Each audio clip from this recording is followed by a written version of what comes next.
আসসালামু আলাইকুম সবাইকে। সবাই কেমন আছেন? এই যে আমরা আজকে আবার সখীপুর যাইতেছি মোটরসাইকেলে। সাফওয়ানের আব্বু আমি এই যে সখীপুর চলে গেছি। এই যে এখন যাব আমরা কচুয়া, সখীপুর তালতলা চত্বর।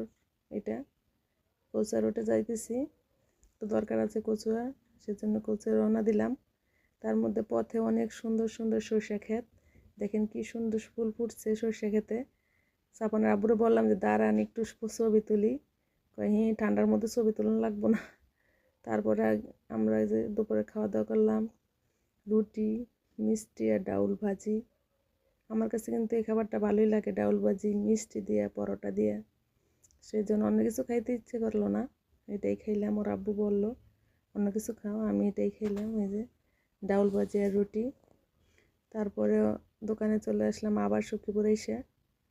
সাফওয়ানে পটেটো খাইতেছে, ওর আব্বুরে খাওয়াই দিতেছে, ছবির উপরে বসাই দিছি, সে খাইতেছে আর আব্বুরে খাওয়াইতেছে, ছবি উপরে দিতেছে, দেখছেন।